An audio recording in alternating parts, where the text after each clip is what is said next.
is the News Hour. In the headlines, Borno attack claims suicide bomber leaves 2 injured. Kajuru village ravaged by gunmen, 87 abducted.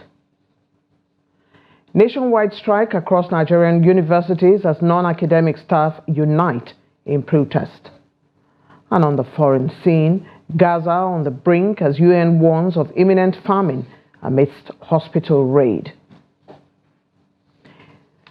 Hello and welcome to Trust News Hour. I am Eugenia Abu.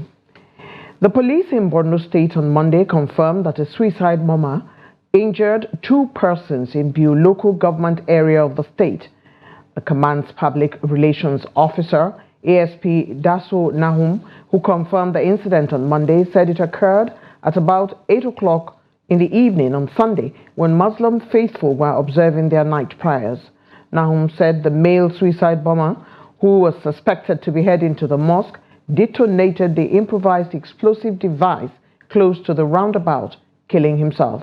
He added that 2 passers-by who were wounded by the explosive were immediately rushed to a nearby hospital for treatment.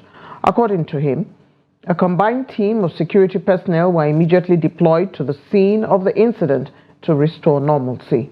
The spokesman urged people to heighten their level of vigilance, especially during this period of Ramadan, when most faithful are observing late-night prayers.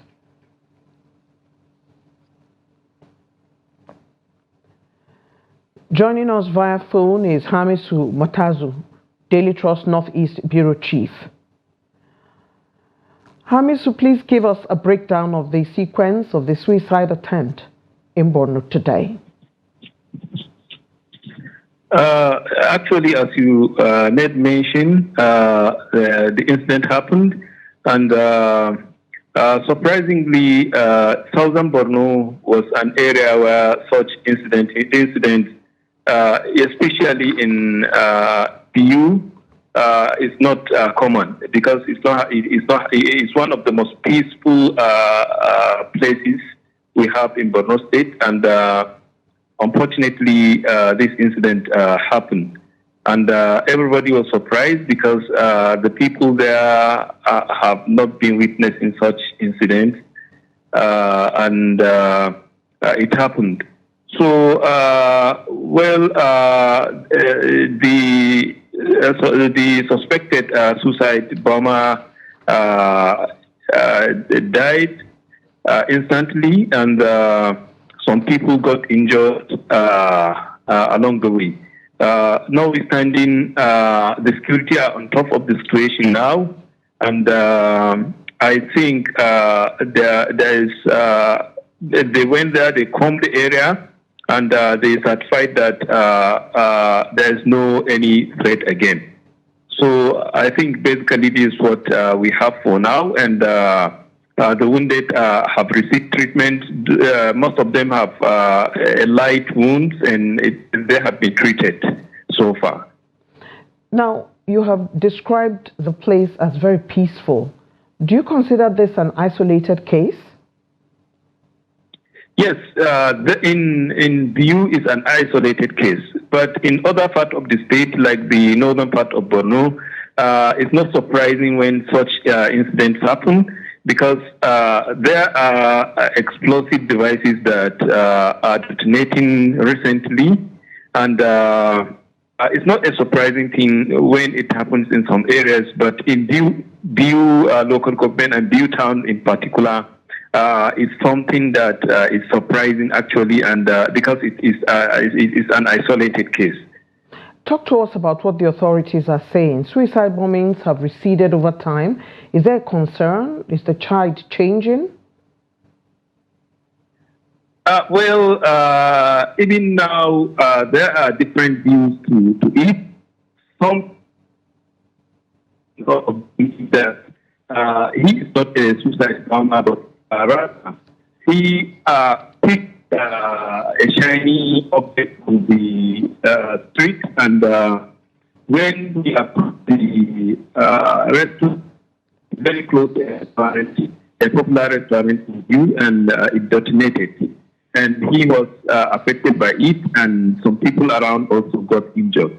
So these are the another version to the story. But what most people are, most media houses are reporting was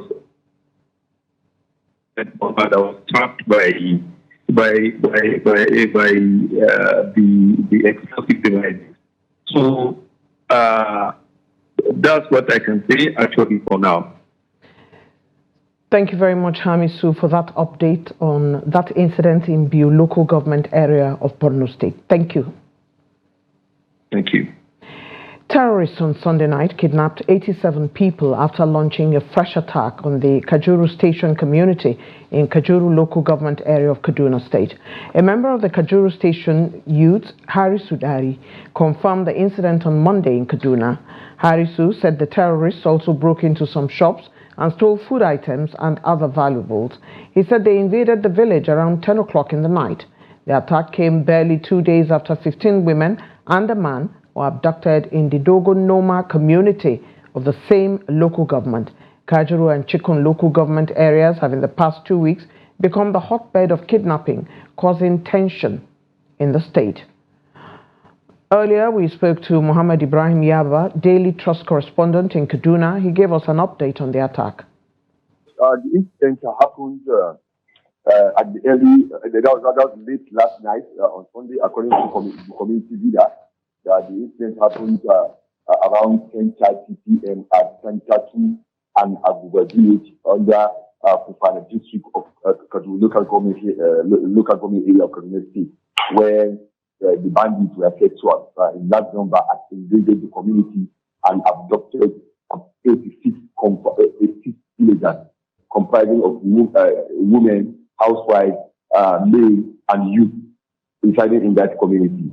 And since the incident happened, we understand that most of the villagers are fleeing the community to neighboring safer communities for fear of the unknown. Because presently, as we are talking, there was no information about the whereabouts of those abducted in the community, and the people were said to be afraid. They don't even know which community will be the next target for the suspected bandits who have been terrorizing the community throughout this week. Thank you so much for that response, Mohammed Ibrahim. I was going to ask you the general mood of the people across the volatile region until you mentioned the villagers are fleeing the community. But apart from them fleeing the community and the fear, what else is the general mood in the area? Well, actually, there is tension in the community because I just spoke with one of the community leaders who confirmed to me that there was tension. The people don't even know what is happening, and they don't know where to take their complaint to, because since the incident of this series of abduction within the week in the area, the only thing they hear from the security agency or the government is that they are doing their best, but yet the people are not feeling safe. Yet the people are complaining that they don't even know where to run to. This is the mood presently in the community. The people are expecting a messiah to appear, maybe by even though the government, like I said earlier, I spoke with the police relation officer, ASP Mansur Hassan, who confirmed the incident, but said that they are still yet not to acquire the accurate number of people abducted due to poor network in the area. But he confirmed that yes, there was an incident, and yet the police command have deployed special squad to the community to protect and also to see the possibility of rescuing those abducted. But presently, the people are confused. They don't even know where to go, and they don't know what is happening, because even yesterday, about 14 people were kidnapped. The day before, about 7 females, one person was killed in the same local government. So the people don't even know what is happening. But the security agencies are always assuring them that they are doing their best to protect life and property, not only in the community but also across the state.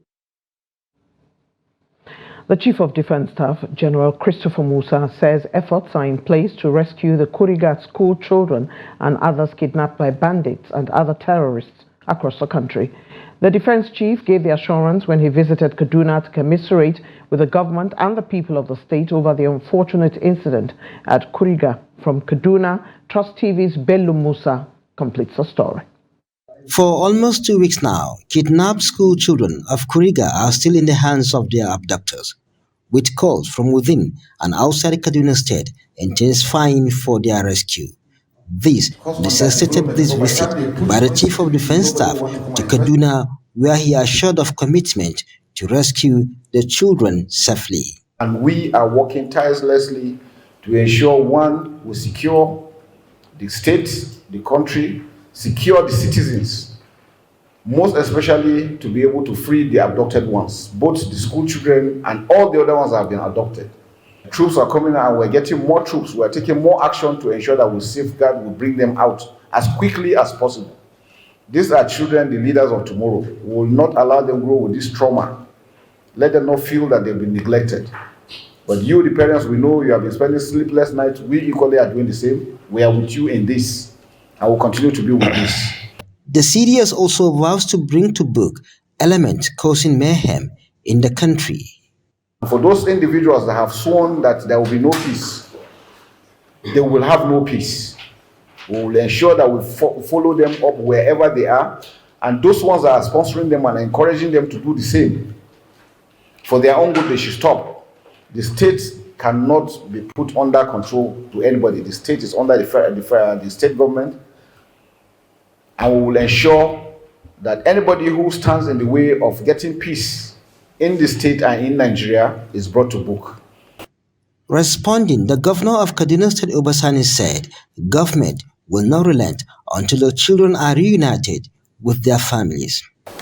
We are also working with other volunteers, just like the families of the children, to ensure that they are given psychosocial support, because we know the level of trauma they are facing at this critical time, because we know what it means for a child to be abducted from school.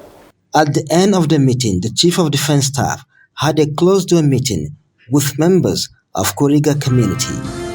Bella Musa, Trust TV News, Kaduna.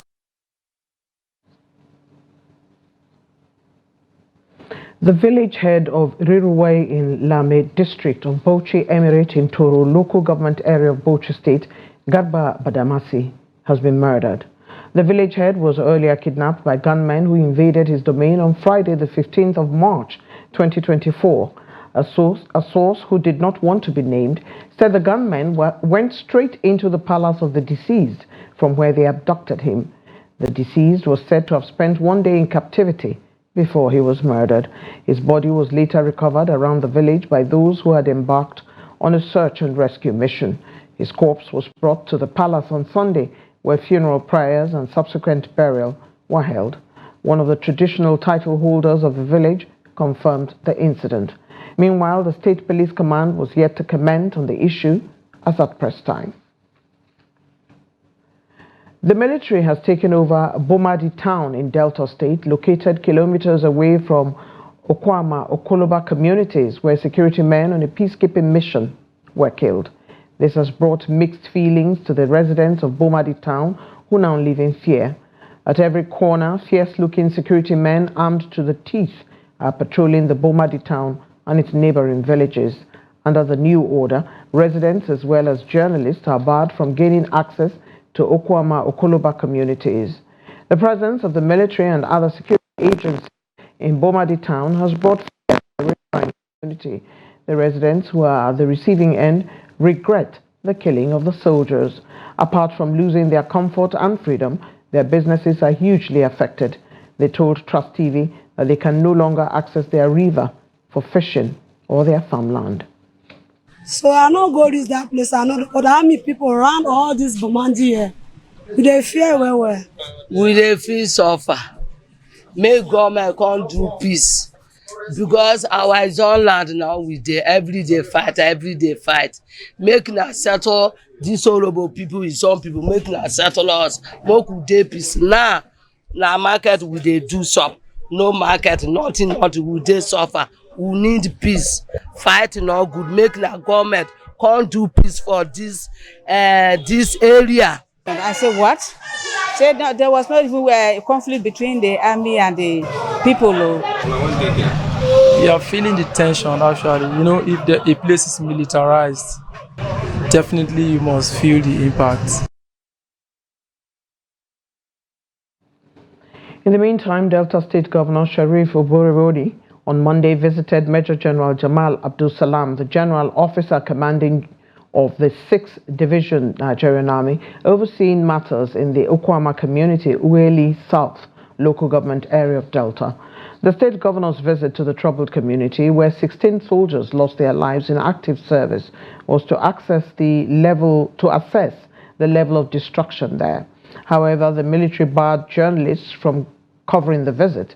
The JTF operatives barricaded the access road to the main entrance of Okuama community, Ugeli, with armored personnel carriers preventing vehicles and traffic, including the media, from gaining entrance to the community, where at least 16 soldiers were killed on Thursday.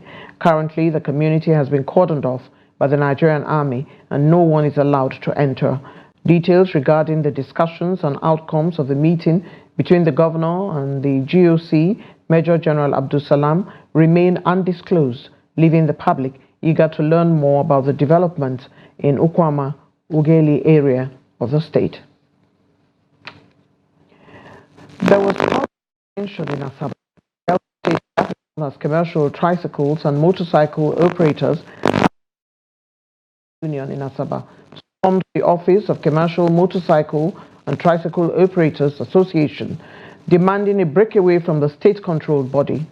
They caused mayhem in the city center before moving to the office of Comtoa and Summit Road, where they attacked members of Comtoa Task Force, destroyed vehicles, office furniture, and made away with computers and other valuables.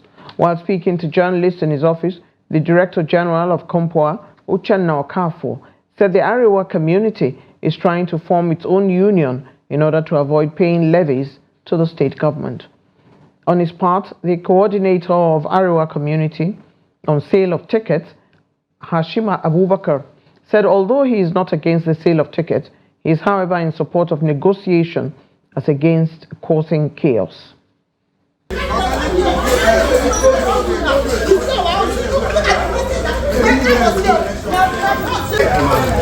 The full office has been started.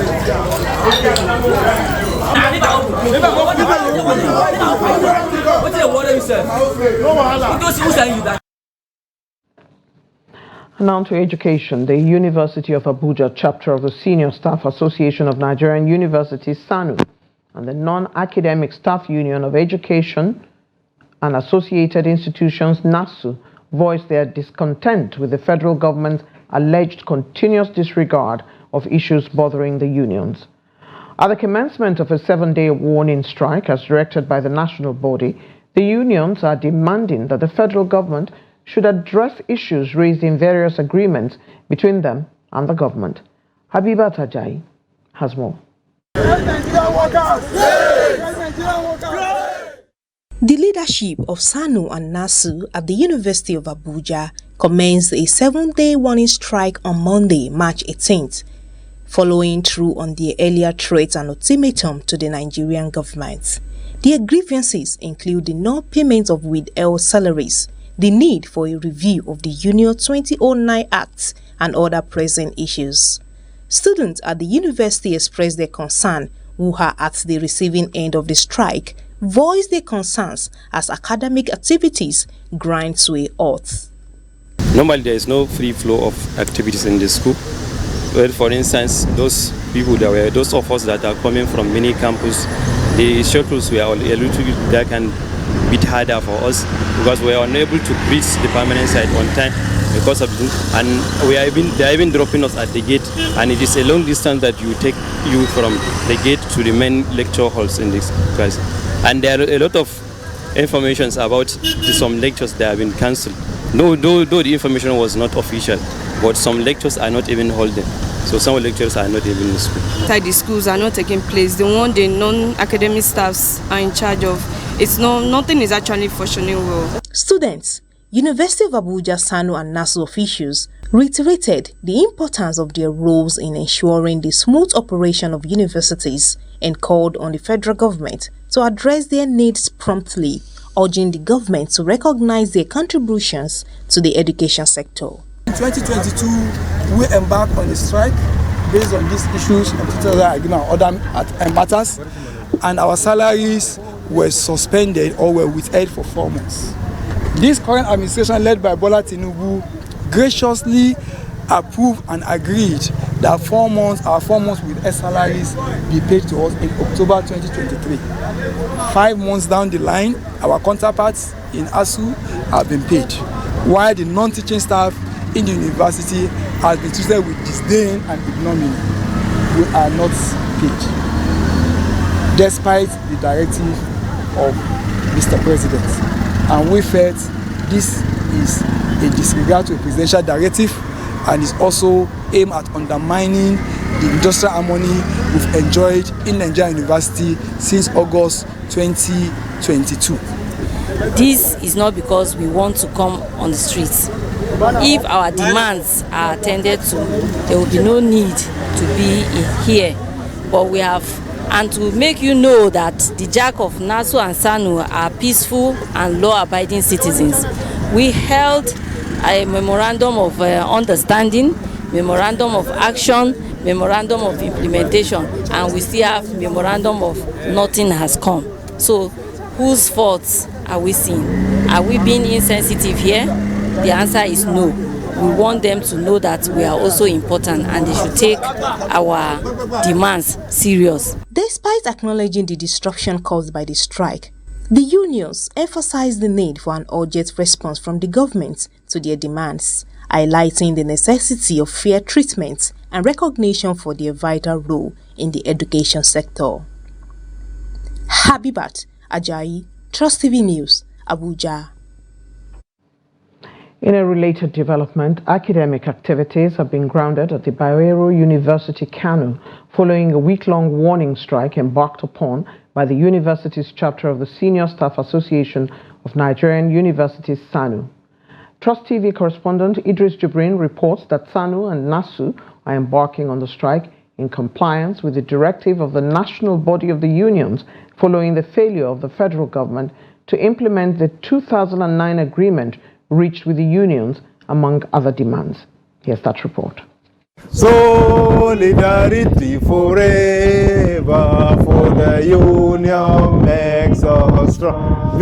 These are officials of the Senior Staff Association of Nigerian Universities and Non-Academic Staff Union at the Bayero University, Kano, shutting down the university, leaving the Senate building under lock and key for the next 1 week. There is victory for all. The university environment is deserted as the Senate building, lecture theatres and other operational places were closed down by the striking workers. Today night, we have embarked on a 7 days warning strike, and it's going to be a very comprehensive strike action. So what's the level of compliance? Well, as you can see, we are standing in front of the Senate building. This is the powerhouse of Bayero University, Kano, and it's empty.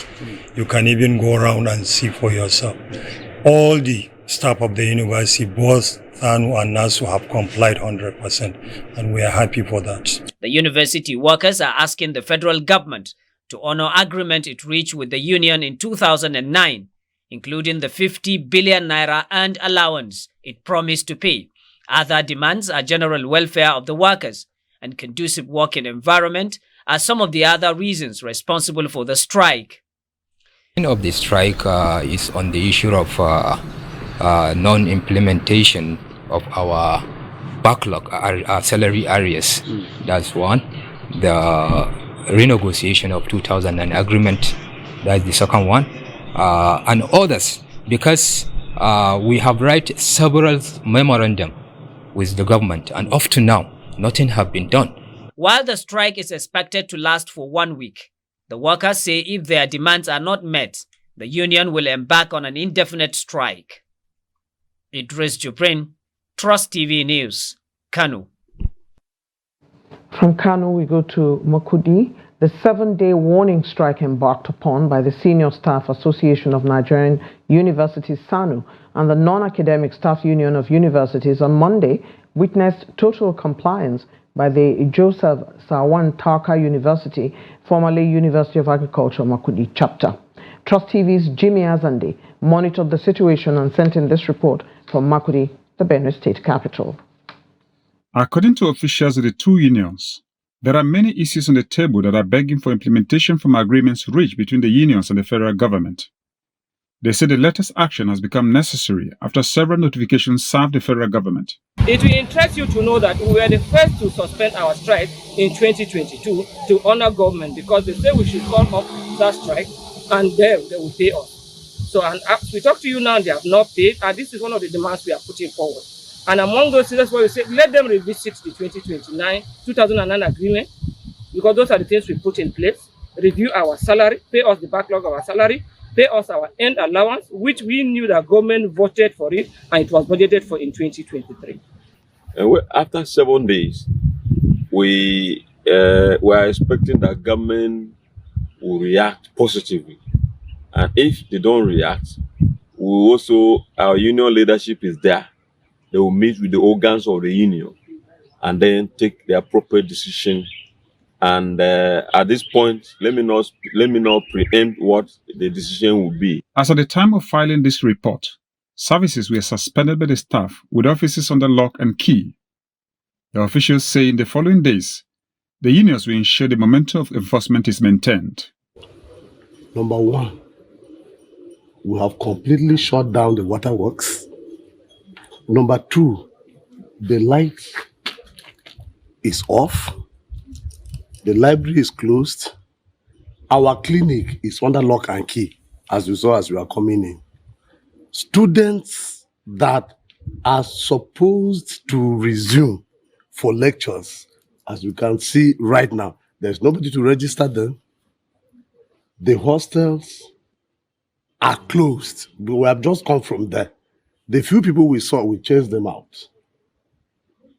And this compliance we have seen today, this is my 26th year in the university. We have never seen 100% compliance like this because everybody is aggrieved. Students of the institution are urging the government to do the needful so that academic activities will return. It's going to affect me and myself because both water and electricity, everything will be shut down in the hostel, and some people will be forced to go home, and others their houses are not closed.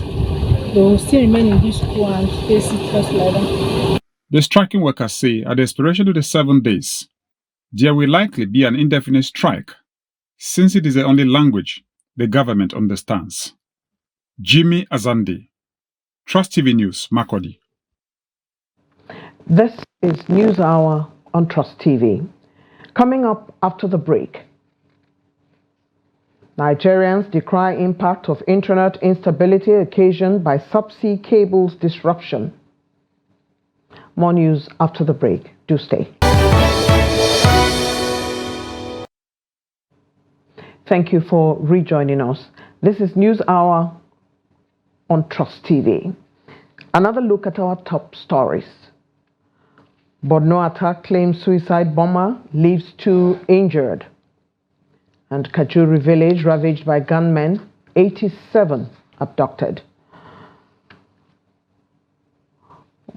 Moving on now, trouble may be brewing in Keita local government area of Katsina State as security operatives suspected to be members of Katsina State Security Watch Corps attacked and dispossessed some Fulani herdsmen of their animals.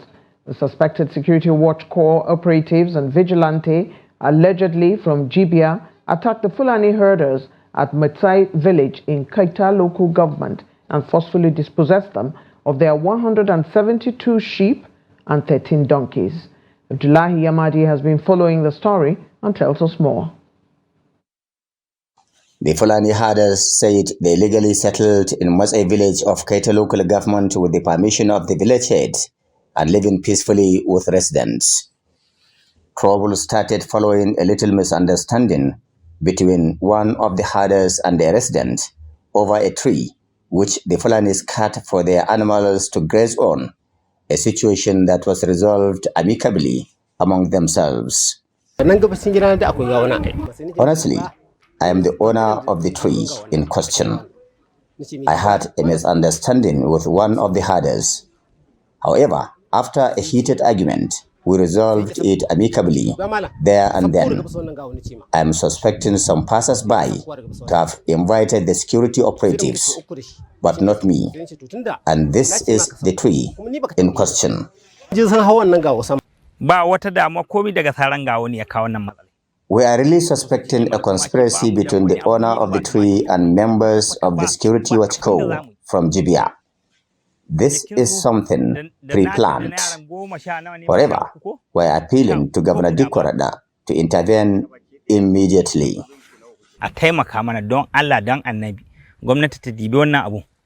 Hours later, the suspected local security operatives stormed the area, attacked the Fulanis, shooting sporadically towards them, a situation that prompted them to run for their dear lives, leaving behind their animals, 2 children, and a housewife.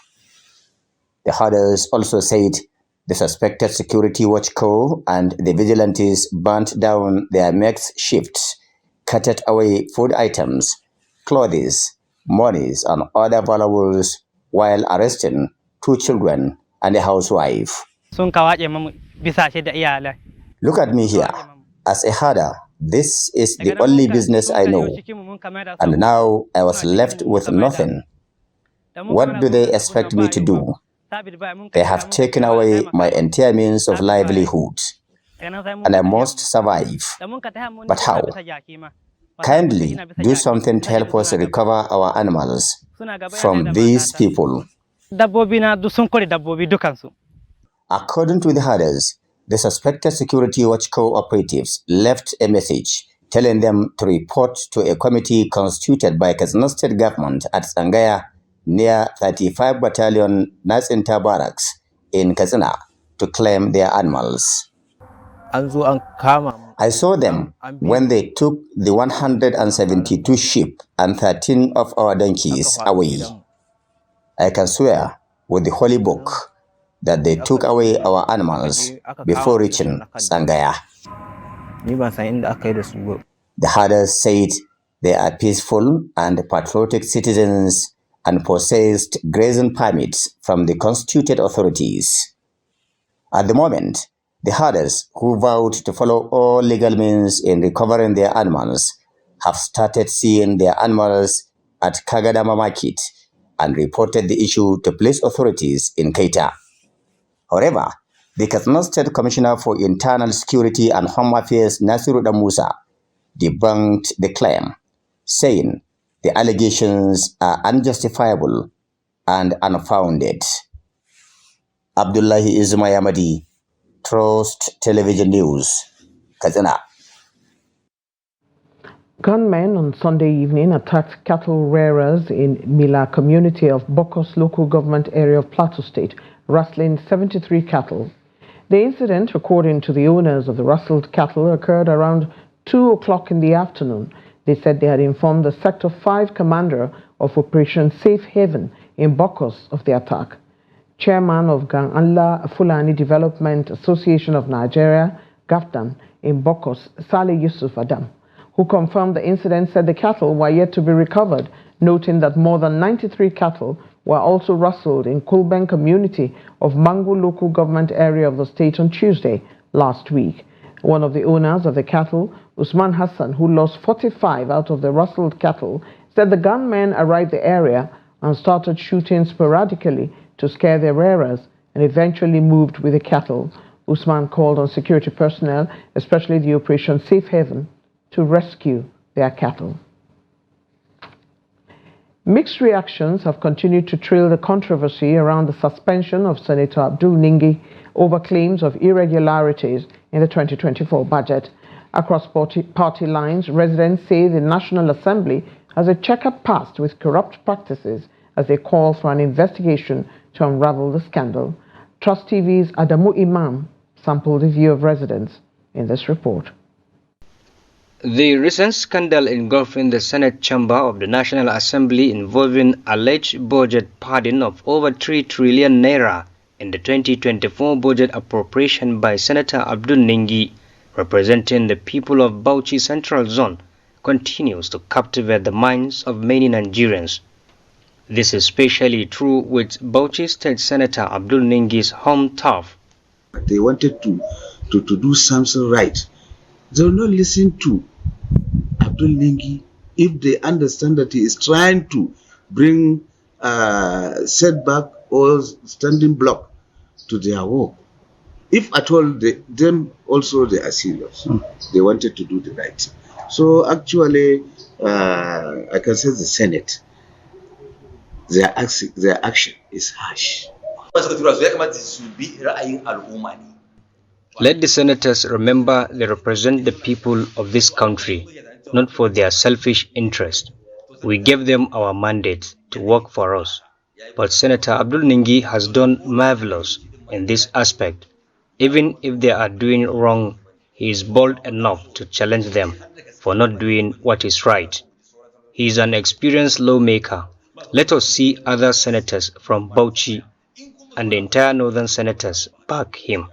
Saminu Abdullahi from APC and Babangida Mohammed from PDP have expressed their dissatisfaction with the action taken by the Senate leadership on Ningi's case, deeming it as inconclusive and unfair. They believe that corruption has found a permanent place within the National Assembly. For them at the Senate to suspend Abdul Ningi, I think is undemocratic, and if that should be the case, the Senate President Godswill Akpabio should resign from his position with immediate effect. That's my position on this matter, despite being a member of APC in Bauchi. Is it constitutional for a senator to be suspended? If it is constitutional, where? Because this is completely new to our people. We are not very happy with it. We are not comfortable with it. They should take different measures where they should handle issues like this, or even better than this, or even bigger than this, than the kind of issues they are taking, considering the nature of the way and manner this country is going. According to some respondents, successive Nigerian governments have always been accused of corrupt tendencies. However, with this development, citizens are expressing uncertainty about whom to trust to represent them in any political office in the future. Adam Imam, Trust TV News, Bauchi. Residents across the metropolitan area of Kano State are lamenting the incessant water scarcity, especially during the fasting period. Salim Ibrahim reports that water vendors have doubled prices due to the scarcity in some areas. Here's that report. Areas like Pagi, Kurna, Rijal Lemo, all under Pagi local government area, now buy a 25 litre at the rate of 100 naira to 115 naira, while areas like Karkasara, Hotoro, and Taron local government area are facing the same problem. This translates to virtually all local government areas that made up the metropolitan Kano. Speaking of the development, a 15-year-old Amir Usman made fetching water for his family at Karkasara area, said they are having challenges getting water for the household. Honestly, we are suffering here. There is no water in most places, and we just have to buy. Sometimes we hire cat polishers to supply water. Most places that water can be found easily are houses of the privileged members of the society who have dug boreholes in their homes. As such, they filled out a pump or two outside for public consumption. Many have to depend on borehole, which created long queue with many waiting for the water to be released for them to fetch. Khadija Hussein Madaki of Darmanao area also speaks on the scarcity. Even water for ablution is difficult to get, and public supply is non-existent these days. In the last 8 days, there was no supply. Unlike before, life without water is not complete. One may look dirty on account of water shortage. Water vendors don't sell to us unless you are buying the whole cart. Each jerrycan is sold at 70 naira. However, the authorities concerned said the development is a temporary one as it is associated with some of the machines pumping the water, which are under repairs at the moment. Salim Umar Ibrahim, reporting for Trust TV. Residents of the Federal Capital Territory have been reacting to the interruptions in internet services across the country following multiple fiber cuts in 4 subsea cables, including Mainone, West African Cable System WACS, African Coast to Europe ACE, and South Atlantic Telecommunications SAT3. Noel Sampson reports that life has not been the same for residents over the past week as residents and businesses battle with snail speed or completely unavailable internet services. Following multiple fiber cuts in the 4 subsea cables, 90% of data traffic via submarine were affected, with internet download speeds dropping significantly in 13 African countries. This has negatively impacted businesses and individual lives in no small measure. For the past week, we've been experiencing difficulties in our transaction. The networks are not being like it used to be. As a businessman like me, you understand, I can't be able to call my customers to check up on them, to know what they need for me to bring for them, understand. And also it has also affected my transfer issue. I can't be able to transfer. The network has really been frustrating, and also it has been affecting our work, delaying, and most customers causing commotions between the staffs and the workers. I came here to collect my ATM card since last week Friday, and I was not able to collect it. And I have to come today since around 8 a.m. Obviously a bad experience because it has brought down many businesses. That's just the truth of the matter. It has brought down many businesses in this country, especially these few days. I don't know what was the problem, and nobody could do anything about it. Another demoralizing factor in the entire episode is the revelation that service providers may require a minimum of 5 weeks to pull the damaged cables out of the seabeds, repair and fix them. Yeah, we are scared because the customers, different complaints, they can't make calls, their data are not loading when they buy data. So even make calls are problems. The NCC has to do something about it because that's the only way out. Because they can only be people now to give out help. Because all these service providers sometimes, yes, of course, we know that everybody, at least it's not their fault, you understand? But sometimes they should get a backup for all these things. Meanwhile, cable operators had promised to work round the clock to ensure that services are restored in the affected countries within the shortest period of time. Noel Sampson, Trust TV News, Abuja. The Plateau State government says it is set to partner Media Trust Group to change the narrative of unprofessional news reporting and information dissemination in the state. Special Advisor on Strategic Communications to the Plateau State government, Golu Timothy, who made this known during a courtesy visit to Media Trust Group's premises in Abuja, said such professional information flow and unbiased reporting will help de-escalate some of the crises in the state. Here's that report. According to the Plateau State government, despite having 8 House members currently serving with 16 others yet to be reinstated, important legislative affairs have not been stalled, adding that the state government is positive that the court will intervene soon. But, you know, this is a democracy, as I said. It has to do with due process. You can't go against such an injunction. If they vacate these injunctions, definitely they will be sworn in. Whoever gets a judgment, which means that the ball is in the court of the courts of law. Let them sort out this issue at the court. You know, if the court, or maybe I don't know at which level now, maybe to the Supreme Court, will direct INEC to go and comply with the instruction, then it means that we are going back to elections again. Those people are sticking to their own litigations because they are entitled to it. The 16 members are also sticking to it. You recall that the governor gave appointments to even the 16 lawmakers to go and serve as liaison officers in their various constituencies. That tells you that we are ready to swear in anybody that the court gives, judgment. That tells you that we are not stopping anybody from being sworn in. Speaking on the backlash that followed the recent 204 special advisors appointments by the governor over rising cost of governance, Timothy said the government is mindful of the plight of the people, adding that the appointments were in relevant areas that will cater to the affairs of the state. they will be familiar with the policies and programs of government so that they can deliver them to the grassroots. That is just it. You may see it as bulky as anything, but it is allowances that will be given to them, so that they can be able to, in doing that, they are also expanding their horizon, their understanding of how governance work. We felt that a lot of issues are happening. A lot of our youths are being, underemployed. And if you see, all these people are young people. Let them start from somewhere. By the time they are given this proper guidance, and then they get other work somewhere, that definitely a very solid foundation, have been put in place. With peace and normalcy gradually returning to the affected communities, the government assured that measures have been put in place to ensure that reconciliation and reunion is restored to the state. Aisha Salihu, Trust TV News, Abuja. De-escalating some of the crisis in Plateau State and seeking partnership with Media Trust. Let's now join Yusuf Akogu for business news. Yusuf, what do you have today?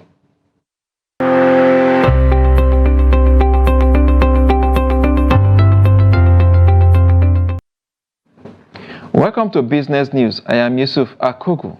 The Central Bank of Nigeria in the last 10 years have allocated only 6.63% of the total 10.39 trillion naira loan disbursed to various sectors as intervention programs to support micro, small and medium enterprises, MSMEs. A detailed report from the Apex Bank revealed that a total of 689 billion naira was disbursed to the sector between August 2013 and September 2023. According to the report, the MSME sector ranks third in terms of the least allocation within the intervention programs, trailing behind the export sector with 2% allocation, and the health sector, which barely constitutes 1% of the total intervention programs. The report further indicated that majority of the credit facilities allocated to the sectors have either been fully paid or are currently in ongoing payment status. The intervention programs include the Micro, Small and Medium Enterprise Development Fund, Agribusiness MSME Intervention Scheme, Nigeria Youth Investment Fund, and Tertiary Institutions Entrepreneurship Scheme, among others. Imported food inflation in Nigeria has risen to its highest level, reaching 29.8% in February 2024 from 26.3% recorded in the previous month. This figure represents a 352 basis points increase. According to a report, imported inflation has increased consecutively for over 4 years, largely driven by both internal and external factors. The external factors include global supply chain shock following COVID-19 pandemic and Russia-Ukraine war, surge in global oil prices, amongst others, while the domestic front is largely due to FX scarcity and subsequent depreciation of the local currency. 13 companies quoted on the Nigeria Exchange Limited (NGX) survived macroeconomic challenges in 2023 to generate 9.44 trillion naira revenue. The amount represents an increase of 30.5% from 7.23 trillion naira reported in 2022. Analysis of the company results show that MTN Nigeria PLC generated the highest revenue of 2.47 trillion naira, while Dangote Cement earned 2.21 trillion naira, a growth of 366.44% from 1.62 trillion naira reported in 2022. Companies operating in Nigeria last year were faced with low purchasing amid high inflation that spread across Africa, foreign exchange crisis, insecurity, and bad road networks that prolong delivery of goods and services across the country. Now to the stock market. Nigeria equities break into a new major rally in a renewed interest that doused the capital flight occasioned by a recent hike in benchmark interest rates by the Central Bank of Nigeria. Let's see how it went down today. Of course, the first trading day for the week closed in the negative territory. Stocks like Mark Nichols down 9.30% to close at 1 naira and 17 kobo per share. Darcom also down 71 kobo there to close at 8.97%. UPDC in the negative territory as well, 7.89% is recorded to close at 1 naira and 40 kobo per share. And of course, these are drags down the market downward by 0.4%, a marginal loss. You will see volume of trade today 281.626 million volume of shares, value at 10.632 billion naira in a days of 8,947 did exchange hands among investors for today. Of course, some equities they recorded some gains in terms of the activities table there. UBA doing so great there, 45.830 million shares of its stock were traded. Jitco Guarantee Trust Bank holding company 33.9 80 million shares of its equities were also traded, and of course Transcorp Nigeria PLC traded 21.499 million shares as well. Of course, some equities did recorded some gains today despite the negative closure of the market. Of course, one of them is ABC Trans, closing 9.86% to close at 78 kobo per share. NEM Insurance down 9.77%, close at 7 naira and 30 kobo per share. Of course, Livestock Feed 9.68% to close in the positive territory, 1 naira and 70 kobo per share is ended today. These are the highlights of the stock trading as it went down today on the floor of the Nigerian Exchange Limited. Let's see global stock market for today. Down to the FX market now. Naira stabilizes further today as demand pressures eases. Here are today's market. Oil prices trade high on Monday, extending last week's gains as Ukraine increased its attacks on Russia energy infrastructure. At the London market, the Brent crude sells for $85 per barrel. For the basket, dealers offer $84 per barrel. And that's business. I am Yusuf Akogu.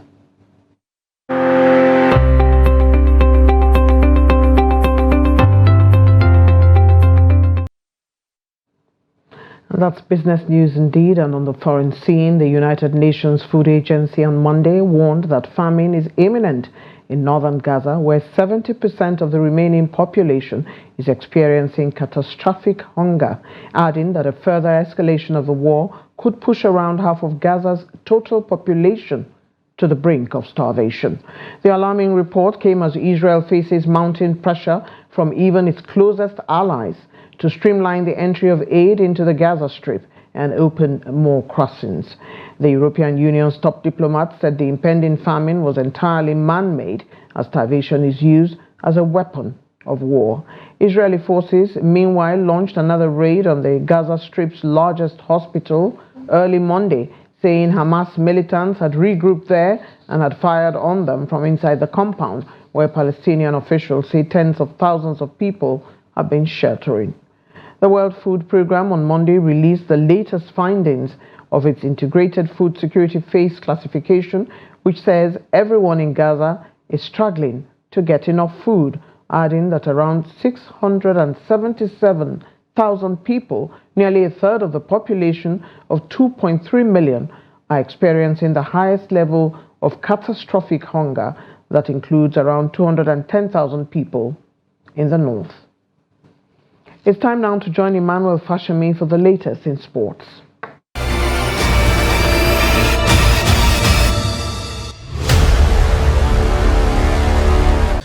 Nigeria's men handball national team, also known as the Golden Arrows, lost their last group game to Egypt 25-27 at the 13th African Games ongoing in Ghana. The coach Rafiu Said stood up to the African champion from the beginning of the match till the end with determination and only lost out to their opponents because of some turnovers. The result means Nigeria finished second on Group A with 4 points, while Egypt has 6 points. Nigeria will play DR Congo in the semi-final on Wednesday. DR Congo defeated Kenya 45-31 to finish on top of Group B with 6 points. A victory for the Golden Arrows over DR Congo will see them qualify for the final of the handball event for the first time in the history of the African Games. The Nigerian wrestling contingent to the African Games on Friday departed Ghana ahead of the African Championship and Olympic qualifiers in Alexandria, Egypt. The tournament will see wrestlers from under-17, under-20 and seniors participate in the competition scheduled for March 18th to 20th. The Olympic qualifiers commences 2 days after the championship, specifically from March 22nd to 24th, 2024. The wrestling Olympic team, which consists of 6 female wrestlers and 5 male wrestlers that dominated the African Games, will hope to secure a place in this year's Olympic Games in Paris. The 2 highest placed athletes in each of the 18 Olympic weight categories will obtain 1 quota place each. Odunayo Adekuroye is the only Nigerian wrestler who has secured the qualification to the Olympic Games so far. The president of Nigerian Wrestling Federation, Daniel Igali, who is still basking in the excitement of the team's performance at the African Games, hopes for a better display during the qualifiers. And that is sports. I am Emmanuel Fashemi.